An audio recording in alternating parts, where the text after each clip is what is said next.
All right, thank you.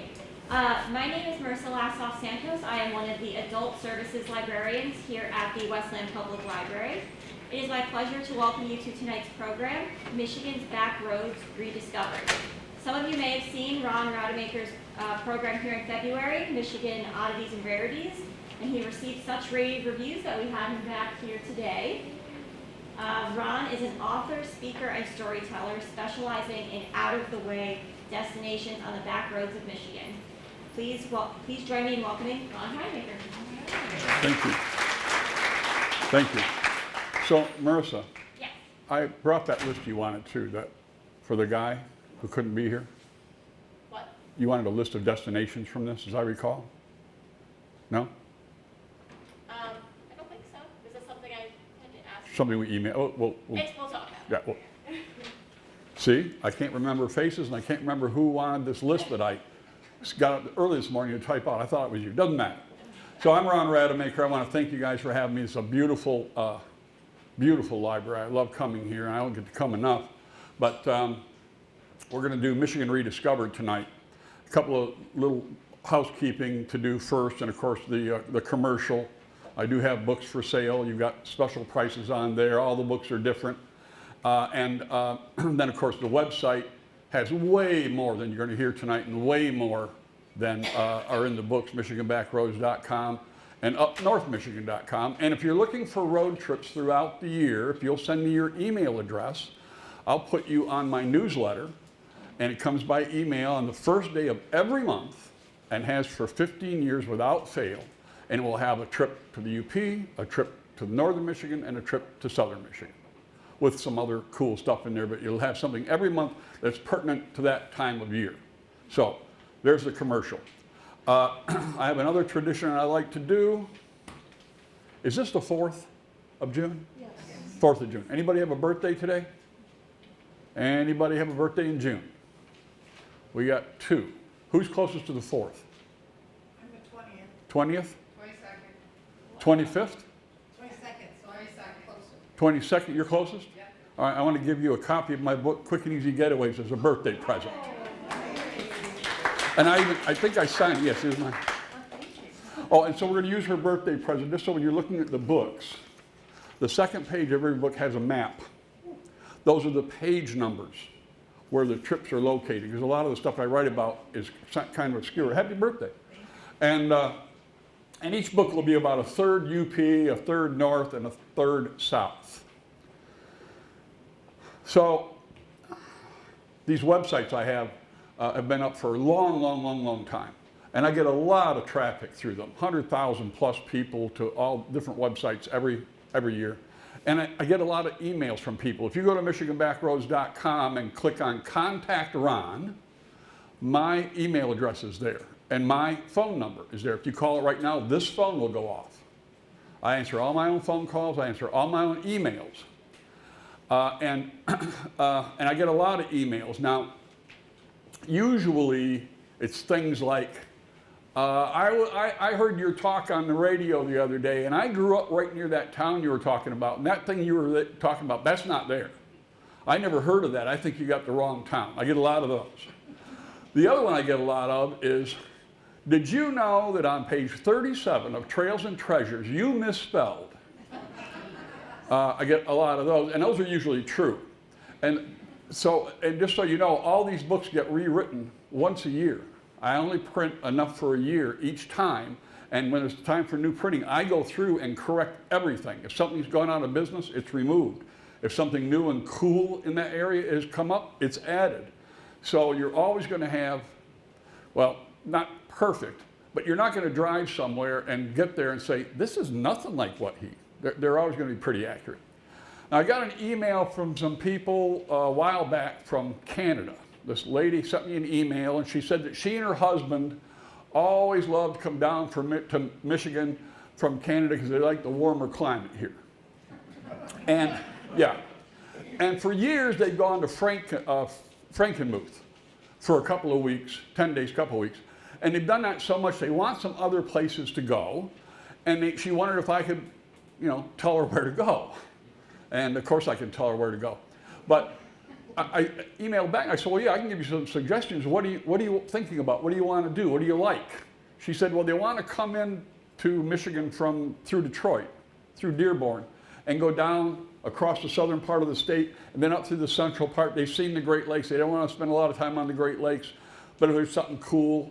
And then they're going to go across the bridge and go back into Canada from the eastern UP. They don't have time to go way out to the Porkies to the west, but that. And they like history, and they only want to be on back roads. They don't want to do any highways, and they like nature. And she said, but they also need to be able to get out and stretch their legs from time to time, because being older, they can't drive for 8 hours and then get out and go gallivanting around some hard trail. They need to be able to get out and stretch their legs from time to time. So this is a pared down version of the road trip I put together for these Canadians. And we're going to start here coming in, as they said, and we're going to go down US 12, the Great Sauk Trail. I know a lot of you have probably driven parts of it. Some of you may have driven all of it. It goes from Dearborn to Chicago. It used to be an Indian trail. Then it was a stagecoach trail. And then railroads ran along it, and now it's paved. And that, way back in the day, that was the demarcation between wilderness and civilization. Everybody thought that below that was civilized, and when you got north of US 12, there were wolverines and Indians and bears, and it was wild and dangerous. And a lot of people from foreign countries, like Canada or Ohio, think it's still that way. But there's some cool places north of that. But I'm going to send our Canadians down, and as they're going to be going along US 12, I sent them this picture, and I said, watch for these two towers. Because they're going to have been driving for a while now, and this is going to alert them that they're coming to the first place to get out of their car. Now, for those of you who know the Irish Hills, you may have seen these towers when they look like that. This picture is 15 years old, and they don't look like that anymore. The tops are gone, and they've been clad in plastic siding, like aluminum siding but made of plastic, in an ill-conceived attempt to save them from water damage. So they've seen better days. But this is an interesting story. This is the Irish Hills, and this hill was one of the highest points in the Irish Hills, and it happened to be the spot that was as far as you could get from Dearborn in an old 1925 Ford and still be able to turn around, spend a couple hours there, and get back home before dark. So you could go out here for a day trip, and you could see all the beautiful lakes, and you could have a nice picnic, and in the color time, in the fall, the beautiful colors out through there. And it was important to be able to get back home before dark because the roads were not paved. In fact, these were 2 tracks out here. No headlights, no GPS, no Facebook. You had to be able to get back. So people would come out here, and the guy who owned this property saw people coming out there, and he thought there was some money in it. So what he did is he cleared off some brush and stuff from the hill here, and he built this tower. And he put out some fire pits and places where people could spread blankets, you know, and he put some binoculars up there at the top of the tower so people could spend, I think it was 10 or 15 cents. So you could go out and have your picnic, have your day trip, go up to the top, use the binoculars and see all the beautiful lakes and the colors, and it was terrific. And word of mouth spread, and it became very, very popular. Now, after 2 or 3 seasons of this, it was discovered that he had made an error when he built the tower, because he built the tower just 12 feet from his neighbor's property line. And his neighbor saw all this economic activity going on, and he wanted in on the deal, so his neighbor built this here tower. And he built it a little bit taller than the first tower.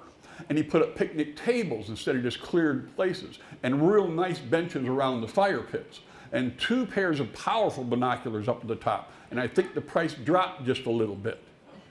So now the deal is on, right? So the next season, when they close for the winter, the next season, the first guy has improved his tower. He's got it a little bit taller than the second tower, and this competition goes back and forth quite a while. Eventually, the second tower became known as the Spike Tower, because the first guy would, have a powwow with the second guy every season, saying we should join forces and really make it nice out here, and have some other stuff for people. But the Spike guy would never do it.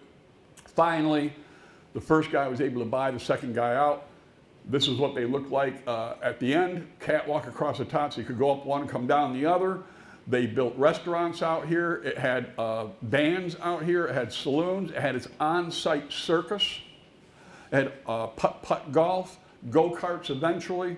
This became one of the most popular tourism destinations in Michigan in the 1950s and 60s.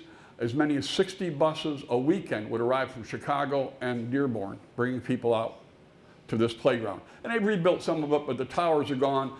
And what happened, of course, is we learned how to make 1964 Mustangs and paved roads. And all of a sudden, you could get from Dearborn to the Mackinac Bridge in almost the same time it used to take to get here. And so this whole part of the Irish Hills went into decline. So that's what happened with the two towers. And I wanted the Canadians to know this because they were going to be coming up on McCurdy Park, which is where they could get out and stretch their legs. And if you've never been to McCurdy Park, this is a great time of year to go. This is just down the road from the towers. There's only a little sign there about that big that says McCurdy Park over there. No big billboards.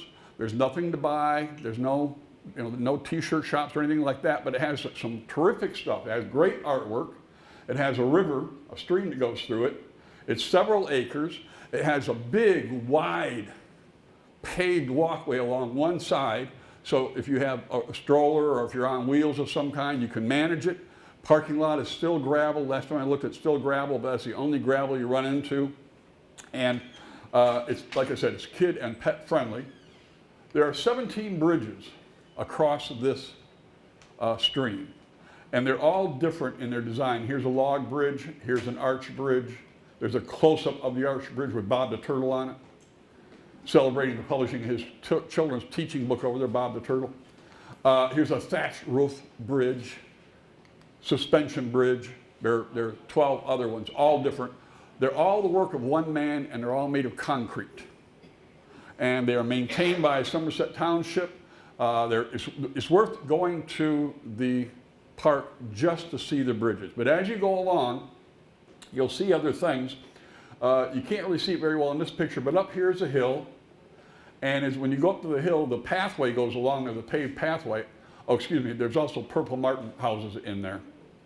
But as you go, these are two of the biggest Purple Martin houses in the Midwest. They'll usually hold more than 100 pairs. And then you'll see these two concrete trees. So this is where the pathway is. The stream is down here. These are chimneys that serve an underground Rathskeller apartment and a garage. It's underground in this park. Now, for years, this was closed up. You couldn't go in there, but the windows were, you could go up to the old doors, you could look in the windows and you could see everything was in there. I don't know what happened. I've never found out exactly what happened, but the township shut them down 40 years ago and just locked the place up. And you could look in and all the furniture was still there, and the mahogany bar, which was as long as this wall, was still there, and the floor to ceiling fieldstone fireplace was still there. And then every now and then you would see smoke coming out of these trees. That's because they would run the air conditioning and heating system to keep the machinery going, but you couldn't go in. I hear now that they are starting up tours of this underground Rathskeller and apartment. And so you'll just have to check with, just Google McCurdy Park and you can find out about it. I haven't been there to do the tour myself, but I understand that starting last year they did it on a limited basis, and they're doing it on a more extended basis this year. So we'll keep going along here, and so this is where McCurdy Park was. Now we're going to go off a little bit, and we're going to go to a stagecoach stop up in Mendon. And I do this not because Mendon is really that great a place, but you might be, this is on Route 60. And so you might find yourself going down Route 60 when you have to take a detour or something, and you'll see the Wakeman House, the Mendon Inn. And I do this because one of the great historical events, in my view, in Michigan history took place here. So this was an old stagecoach stop. And so this was going, again, this was heading up to Homer and coming from Three Rivers, and the stagecoach would stop here and they would change horses and the people could get out and they could get dinner in here, and upstairs were rooms. If they had to stay overnight, there were rooms upstairs. This is now turned into a different kind of a venue, but they still do tours from time to time. So what happened was, a stagecoach was heading east, and they stopped, as they would, and they're going to change the horses, and the passengers went inside. It's 4 or 5 men. They went inside, and while they were in, one of these gully washers that we get in Michigan. Like we had yesterday, we had one where I am. I mean, the water, we couldn't believe the water coming down yesterday and today. And it just washed the road completely out and mired the stagecoach, and they could not move it. So the passengers were stuck there. At the same time, a young lady from the local family, the Mitten family, who was an Olympic level equestrian, was out exercising one of her horses in the area. And she got caught in the storm, so she rode quickly to the inn and put her horse in the stable and went inside to take shelter inside the inn. So there she is, and with these 4 or 5 guys who are traveling.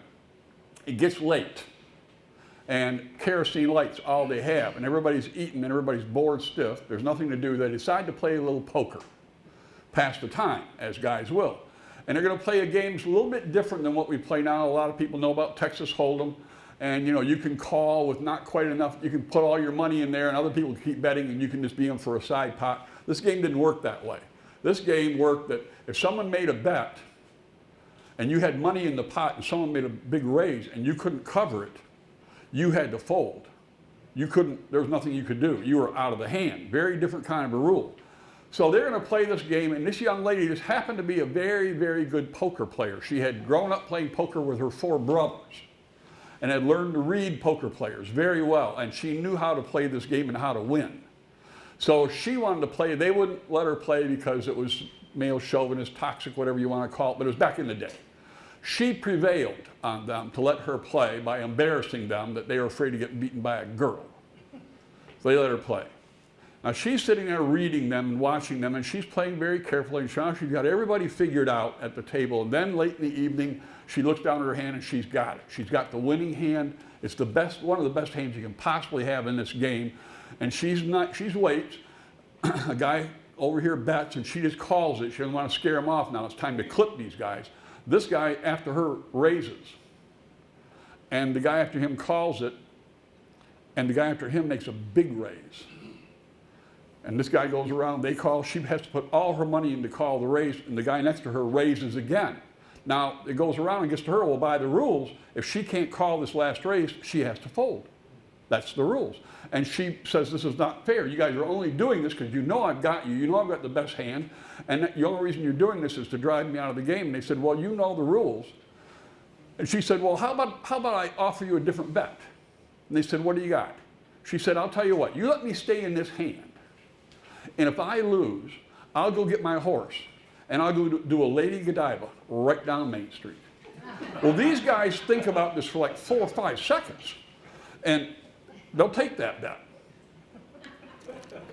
So everybody turns their cards over, and sure enough, she does not have the best hand. She blew it. In fact, she didn't even have the second best hand. So the guys are all, and she gets up and slams her cards down and stomps out of the inn, and they're all laughing and splitting the money up. They're never going to see her again. But about 15 minutes later, there's a clatter, and she came through this door, the way it was been in those days, on her horse, wearing nothing but a smile, and paid off her debt. And she competed in the Olympics just a couple of years later. So this is actually a true story, which the Mitten family wishes I would quit telling. So now we're going to go down to the Trillium Ravine. I don't know how many of you have been down here. It's a little past now because this is the end of May. But the Trillium Ravine is a very special spot in South Michigan. It's a ravine that is about 50 feet to 60 feet deep. It's about 150 feet across and several hundred feet long.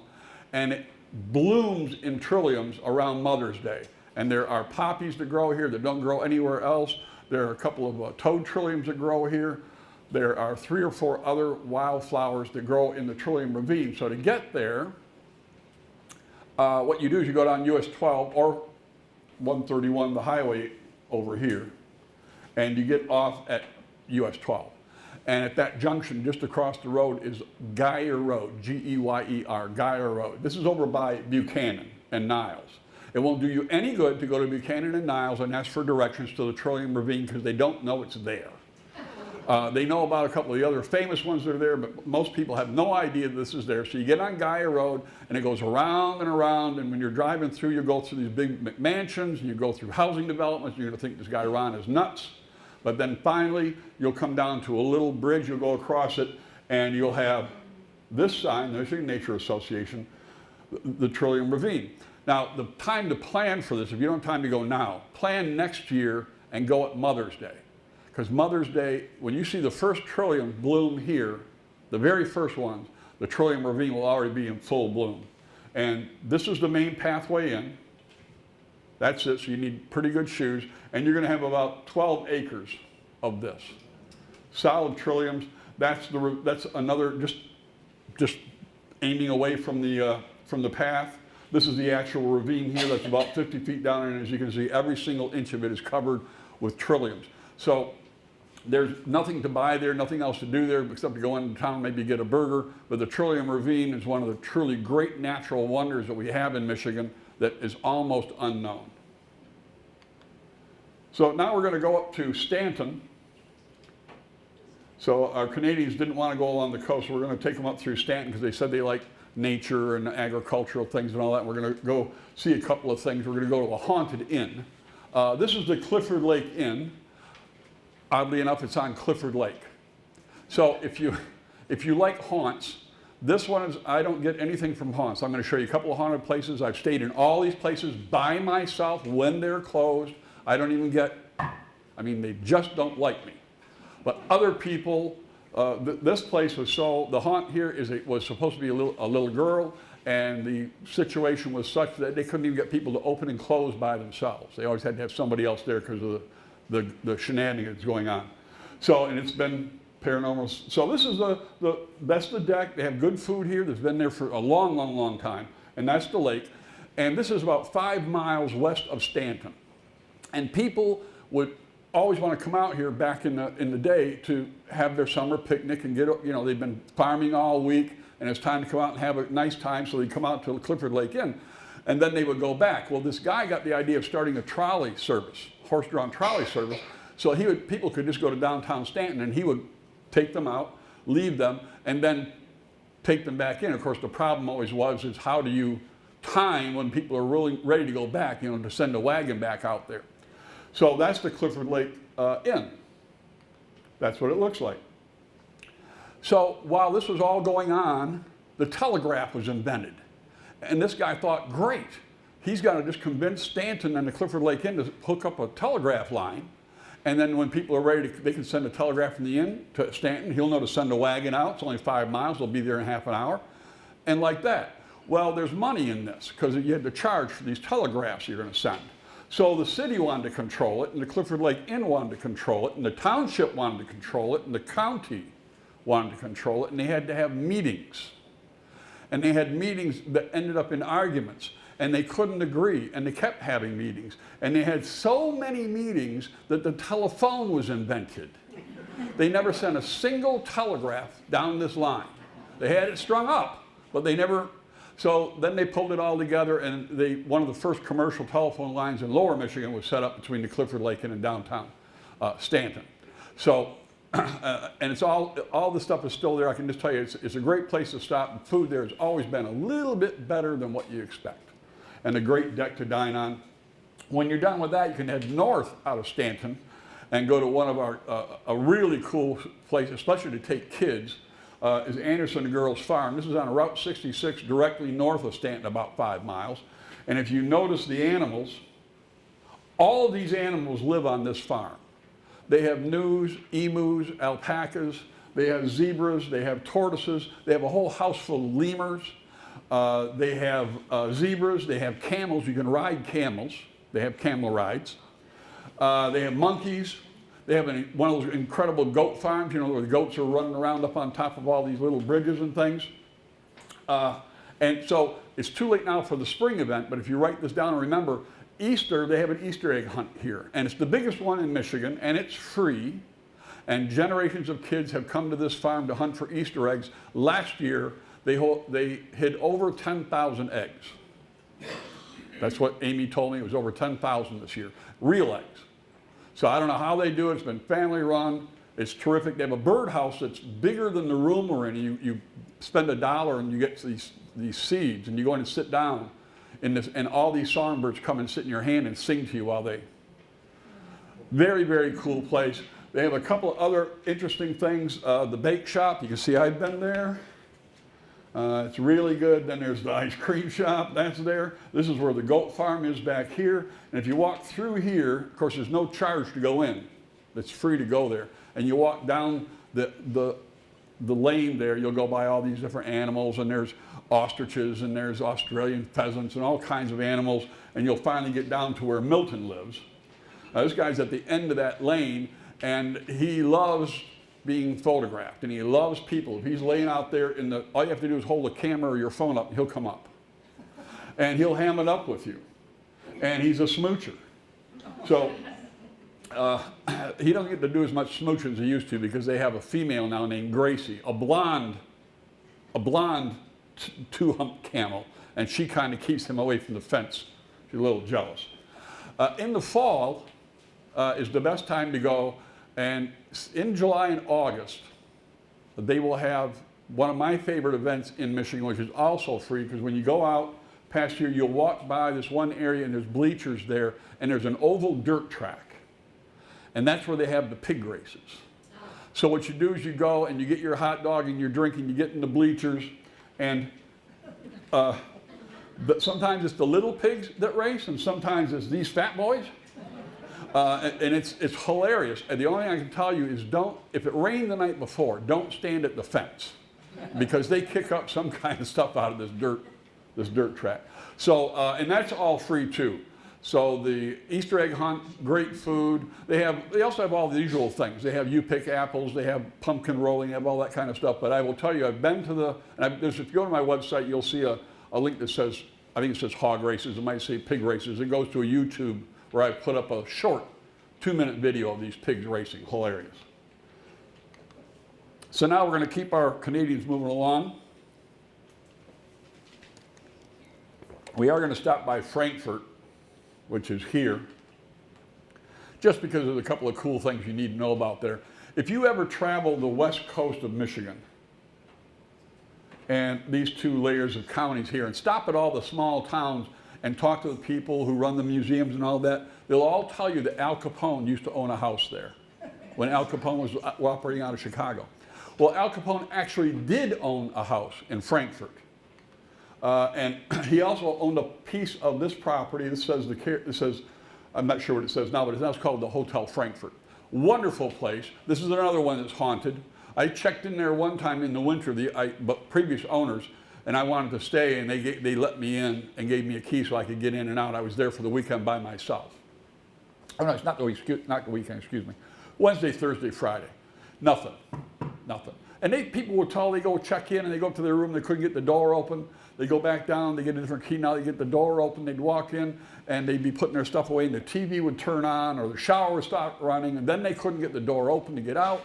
I got none of this, none. There's even a secret passage in here I'll tell you about.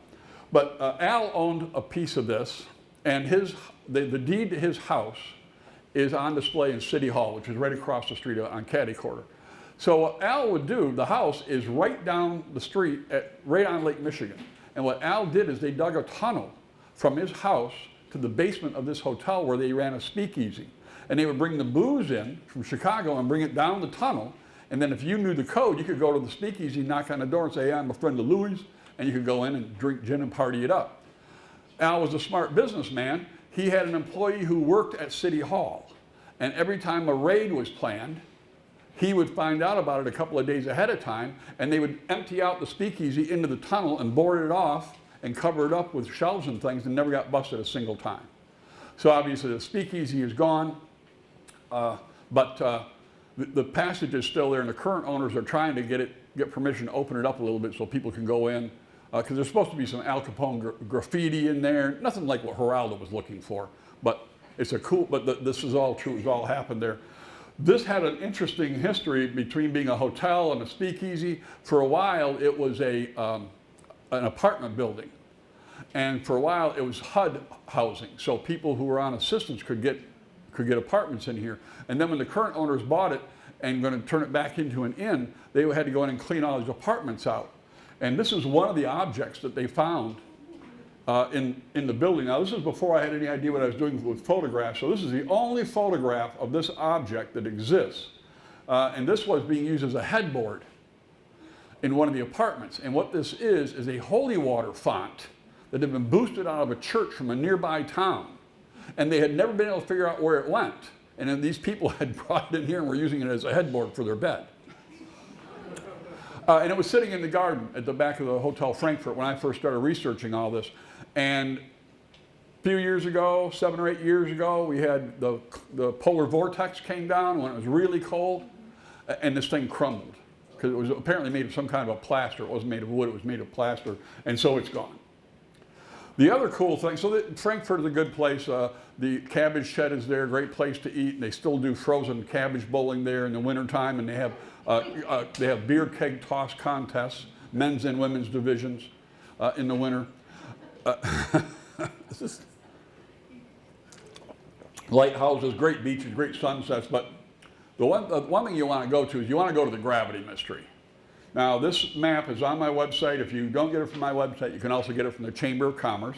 This is Highway 22. This is north. So Frankfurt's up here, and you come south, and you go up this big hill. A couple of turnoffs up there. You can look out, and you can see Betsy Bay and the lighthouse. Sometimes you see a laker out there. Very beautiful. And you're looking for Joyfield Road right here. And you turn and head east on Joyfield Road, and eventually you'll come to Putney, and all you got to do is watch for this church. That's the only thing that's still there from the original community. There used to be a community at this crossroads. The church is the only building that's still there. And they built another building next to it. I took Kathy and Bob the Turtle up there recently because she didn't believe. Nobody believes what I'm going to show them. But if you go, I get more emails about this than anything else that I've done. And you turn to the south. You just turn right at the church, and you have this hill.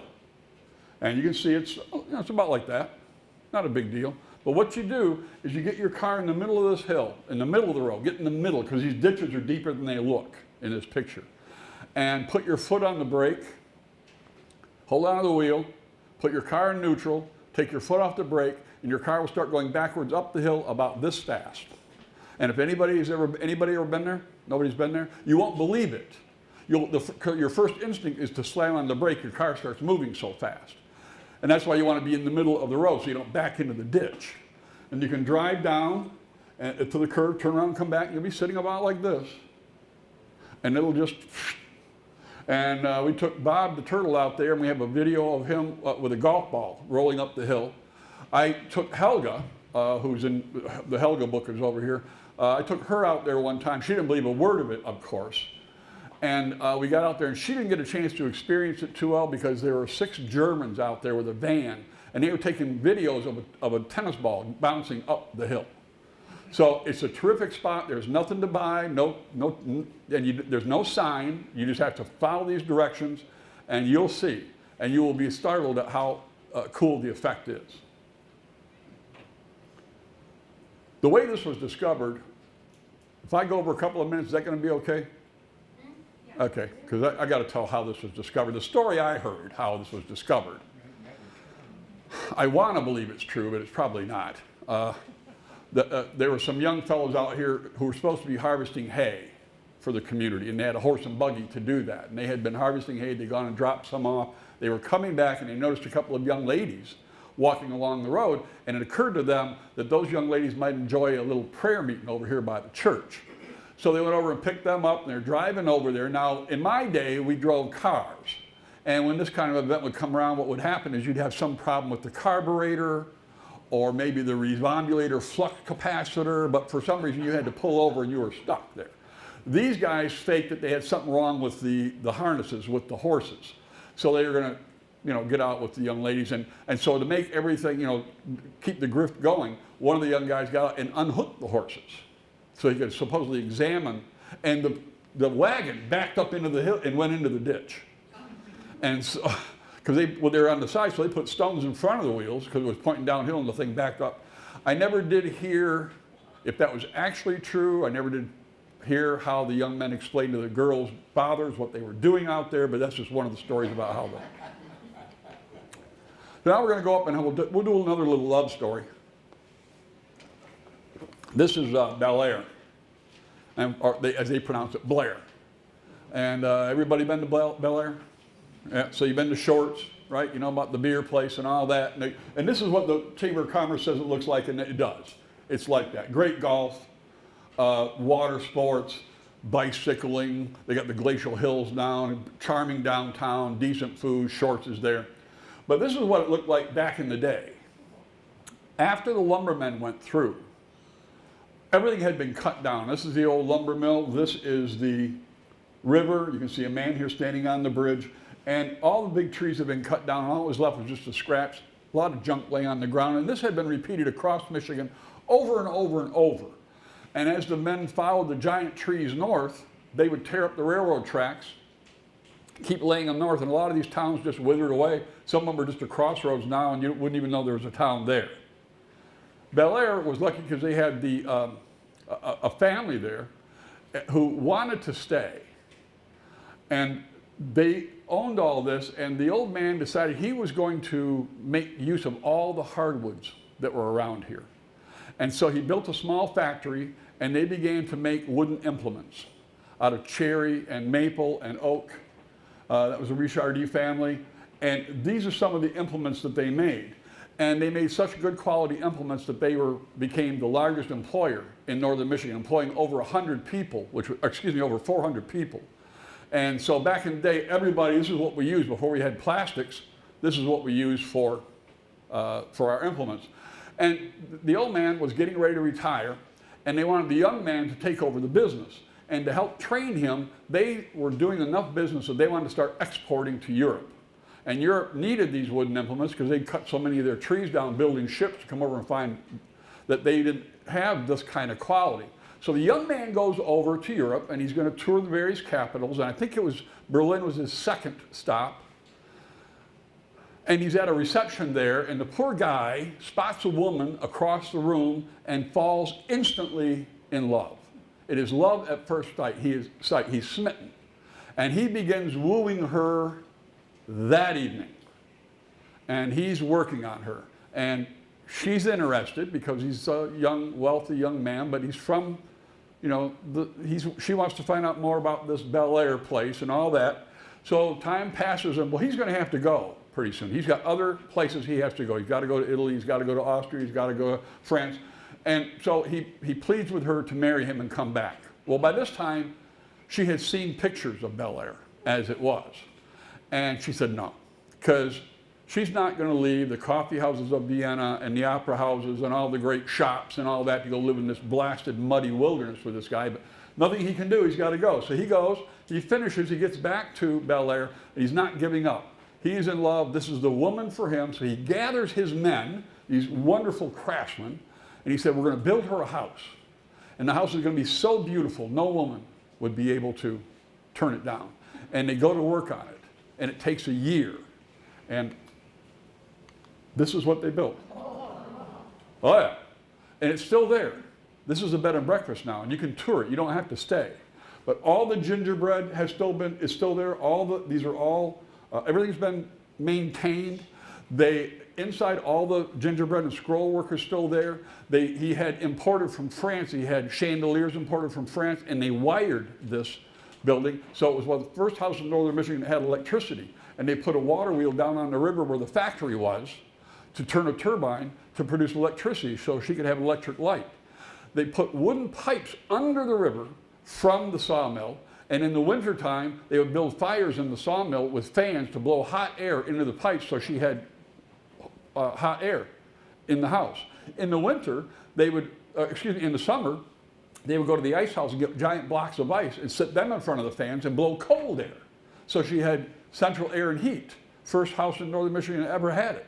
You can't believe the woodwork in these places. And one room is completely butternut. One whole wall is butternut. And another room is bird's eye maple. And other rooms, the walls are all flocked. I mean, it's just beyond belief. I don't have good pictures of it. You'll have to take my word for it or go. They'll just tell them you heard Ron talking about, Judy will let you in and you can see the place. So you don't have to pay to stay there. So that's what he built. And he took pictures of everything.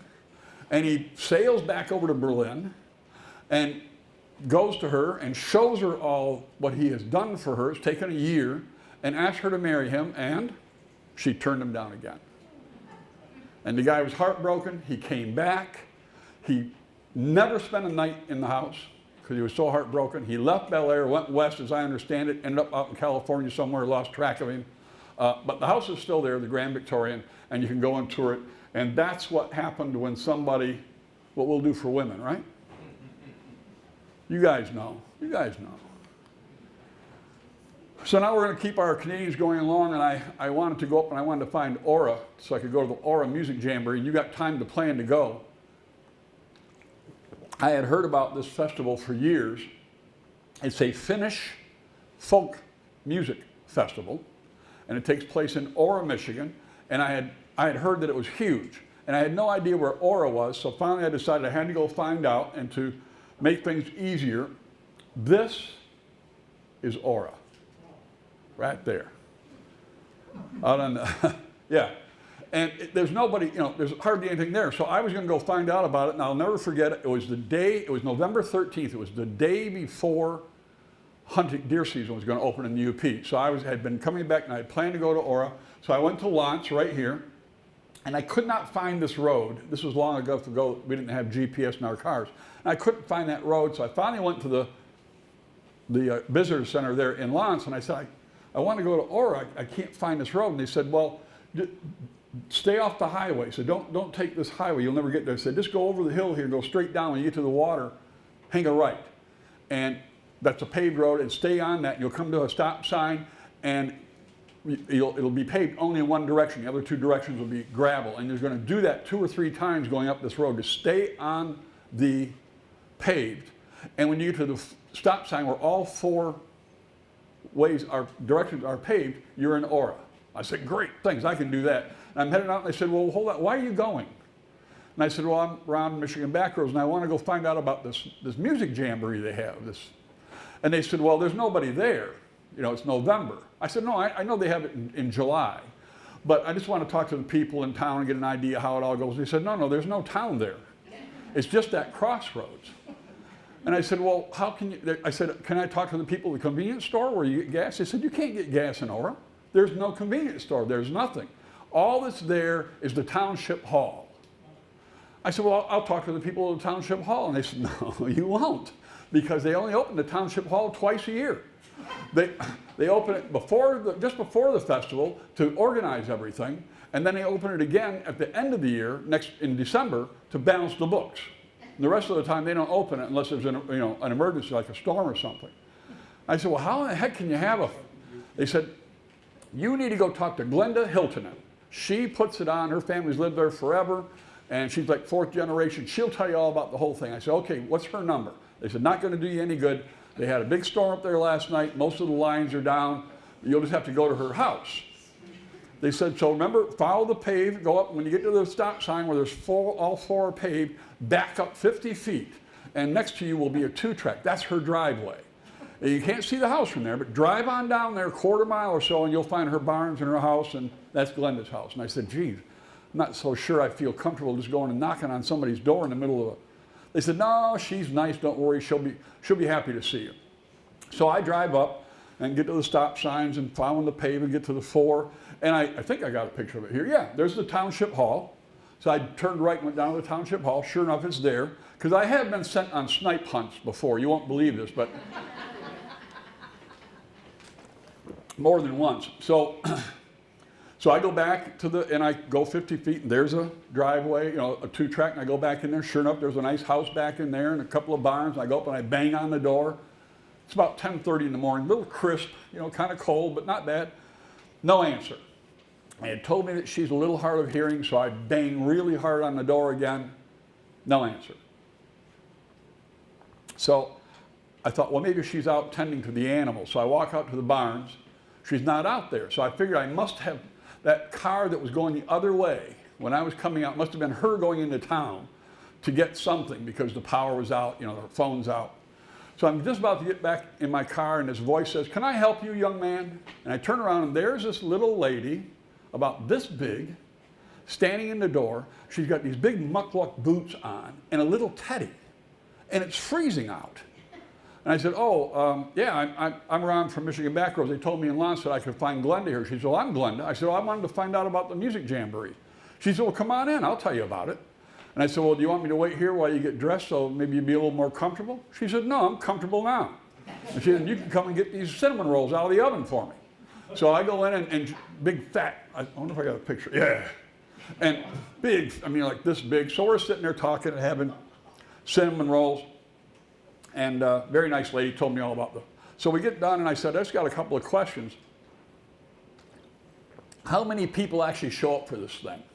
Now this was 2013, I think, when I had this conversation with her. She said, last year we had a little over 4,800. I said, really? How do they get here? She said, oh, they come in campers and some sail in. I said, well, where do they stay? There's nothing here. And they said, oh, we run, the farmers let us use their fields and we run power lines, power cords all the way out into all these different fields and people come and camp and just plug in there. And then we have 7 different stages. And we don't need power for that because it's all folk music. And I said, well, how long does it last? She said 7 days. And so this is the Aura Music Jamboree. I have been since. It is awesome. And the food's terrific too. So I thanked her. I'm getting ready to leave. And she looks at me. She says, so you have a beautiful morning. It was perfect weather. She said, I suppose you're going to go out to Pkwy now, huh? And I'm like, don't know what that is.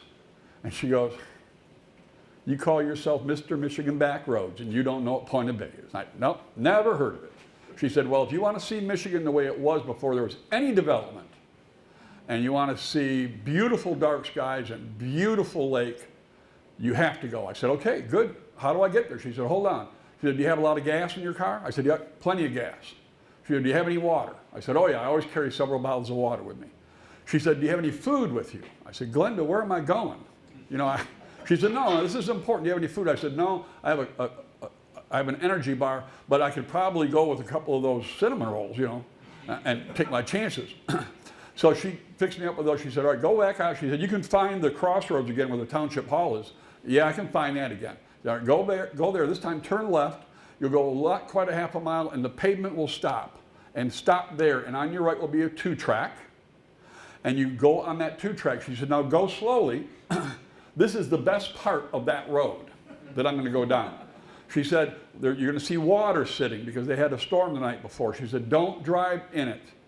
Get out and with a stick and find out, because it could be 3 feet deep. And if you crack an axle out there, you don't have cell phone out here. There's nothing out here. And I'm not going to walk out there and get you. You'll have to walk back in. And she said, so just be careful. And there were trees that had fallen down. I had to get out and move trees out of the way. And it was 11 miles is all it was. And it took almost 40 minutes to do the 11 miles. You could average about 5 or 6 miles an hour. That's how rough it was. And the next time I went, it was far worse than this. So if you decide to go, just plan ahead because it's well worth it. You get out there, there's a place to park your car, and also there are 2 really, really old, decrepit outhouses, and a sign that shows you the 3 different trails you can take, long, medium, and short. You take the trail out, and eventually you'll come to this outcropping like this. This is, Pkwy is up here. You're about 12 feet above the lake here. So if you want to be careful, there are big cracks. If you get stuck in one of these, you could get hurt. It is rough country. It's all lava, so there are platforms like this. And then those are the Huron Mountains. So when you're standing on the point, you can see the Huron Mountains. And if you look to the left, you can actually see the Pkwy Peninsula. So it's the only place in Michigan where you can see those 2 features from one spot. Those are Huron Islands. This is the point, again, and you can see you're quite high above the lake. You don't want to fall in. And I had a very good day here. I have been there when the wind was blowing and you're soaked. And so when you get done, there's another way back. Instead of going back and taking the trail, you can just stay on the ledge. It'll take you back. Eventually, you'll have to go right down next to the water. But in a quarter mile, you'll be back at the car park. Nothing to see here. And the only thing I haven't done that's on my bucket list is to go here when there's no moon. Because it's got to be, there's no light pollution of any kind. You can't see a light anywhere out there. Even on the Pkwy, the trees are such that you can't see anything out there. If you do go with a pet, keep them on a leash. One time when I went, this bear track was in the trail that I had used 15 minutes earlier. That track was not there. So I had crossed paths with a bear who was going down to get water. So it's no joke, and there are lots of places in the UP. You want to make sure Bears will usually not bother you if you've never encountered one. It's usually not that big a deal, but because they'll try to stay away from you. But your dog might think that that's a fluffy puppy and want to go play with it. And then that's why you want to keep them on a leash. Is that a quarter there? That is a quarter. So this is where I left remember the Canadians? This is where I left the Canadians, and they went to all these places and sent me a nice thing. In fact, they got a hold of me again and had me do another trip for them. I'm going to show you guys one other place to go. So just take a moment, and that's Stonington Point. So this is Point of Bay way up here. Stonington Point is right here, down by Kitchity-Kippy and Fayette, the Garden Peninsula. Well, when you're near those, if you drive to the west, before you get to Rapid River, you'll see a little sign, has a lighthouse on it, and it says Stonington 17 miles. Now there's nothing down there except that abandoned lighthouse. That's the park. When you get to the paved part goes 17 miles, and then there's dirt, there's gravel. So you can either stop there and park and walk 1 mile, or you can drive in. There are picnic tables down there, there are barbecue things down there. There are great interpretive signs that show you what I'm going to show you and explain what I'm going to show you. It's a 3-story lighthouse. It is abandoned, but it's open. So you can climb up. And if you climb up and look down the lake, that's Lake Michigan there in the distance, you're looking right down Green Bay. That's the direction you're looking. Now, if you go the last 2 weeks of August or the first 2 weeks of September, sometime in that 4-week period, and you get lucky on the day you're there, all these trees and the lighthouse and all the bushes, everything else will look like this.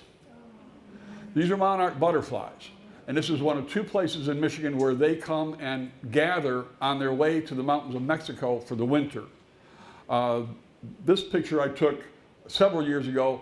I was there the wrong day. The day before, they had taken off, and only a few were still there. They said they thought 10,000 took off the day before. The day after this, I was back there, and I couldn't find any. And I asked there was an officer there from the DNR. I asked her, I said, where? She said, oh, they all left. I said, are any more coming? She said, oh yeah, they're coming, but we don't know when. So you have to go and you have to plan for it. But if you get there on the right day, in that 4-week period, you can be there when tens of thousands of these butterflies. And this generation is known as the Methuselah generation. Monarch butterflies only live 6 to 8 weeks. That's their life cycle. Except this generation will take off and will live long enough to fly to Mexico, to the mountains where and you can see videos of where they're wintering, and they live several generations there and then come back. So this generation lives long enough, and then coming back, they're back on their regular cycle. And the interesting thing is that when these monarch butterflies get here to fly to Mexico, none of them have ever done it before. It's been generations since any of them have done it before, but something in their DNA picks up on the magnetic field or whatever it is, and they all know this is when to go. And if you don't have time to go all the way to the UP and lurk around, this also happens at Tawas Point up in Oscoda, East Tawas, but not like these numbers. At the same time, August? Same time, because they're coming from Canada and the Arctic. So they're coming through here at that time. Whatever drives them out, when it gets cold enough there, that's what sends them south. This is a photograph looking down radar, taken from 2015. That's Illinois. This is a cloud of monarch butterflies that had left Stonington Point 2 days earlier. They estimated there were 250,000 butterflies in that group. I was just going to add something to those monarchs, because I work with someone who leads tours down there in the winter, and the Methuselah generation, they overwinter there, and then they leave in February, and as they get up to Texas, that's when they start laying eggs. So they live for months. Okay, so appreciate that correction, because I've always been a little. So yeah, but nobody knows why that generation can live that long when all the other generations live 6 to 8 weeks. So it's quite a spectacle. It's free. You just have to be connected when you're up there. Connect to a local Facebook group, because that's how you'll know. You can be in Manistee, or you can be in Name, or you can be wherever you are, and all of a sudden it'll pop up, they're here. And then you have to drive, because they may stay 1 day, they may stay 2 days, and then they're gone. That's my Michigan Rediscovered program. I want to thank you guys for coming out. Let me know if you have any questions, and thank you again. Appreciate it. All right, thank you so much, Ron. All right, any questions? I just was curious how many miles you put on your car a year. Let's see here. When I first started, I don't travel quite as much as I used to, but I used to travel 40 weeks a year, just in Michigan. So I'm not really sure on the miles. I've worn out a couple of vehicles, but which all went up to 300,000 miles before I got rid of them, because I had to maintain them so carefully, because some places I go, like Point Bay and places like that, you got to have a vehicle in tip-top condition because it's easy to, so, but no fewer than 35 or 40,000 a year. It was not unusual for me to do 700 miles a week, week after week after week. And I mentioned earlier that sometimes I would get sent on a snipe hunt. That would happen especially in the UP, so I'll throw this in, because one question people ask, no one here asked it, but some people often ask me, how do you find out about this stuff? And I used to get it 3 ways. One, I have these old history books that I got from the book gallery at Mecosta, out of print history books where I could find ghost towns and things like that. And one sometimes would just be a rumor, like in a group like this, someone would say, oh, did you know about? But what used to work great was I could go to a small town, a really small town out there someplace, and go to at 6:30 in the morning and go to the coffee shop, and in the back would be a table with 4 or 5 or 6 old guys back there drinking coffee, swapping lies. And I could go back to them and tell them what I was doing and offer to pay for their coffee if they would tell me something about stuff that everybody was forgetting. And I picked up a lot of great leads that way, and sometimes they would give me and usually if they gave me really good directions, I knew I was in trouble, because I'd end up in a cedar swamp, nothing. And I would always go back the next morning and buy them coffee again, because I thought that was hilarious too. And then sometimes they would, so that happened 10% of the time, these old guys. Now that doesn't work anymore, because now when I go to those coffee shops and go back there, I'm older than all the guys sitting at that table. So. All right, any other questions for Ron? Otherwise, he'll stick around afterwards. He's got his books available for purchase, or anything else you want to ask him afterwards. And I take cash, checks, cards, chickens, whatever you got. All right. Thank you again. How about guys. a round of applause for Ron? All right. Thank you all so much for coming.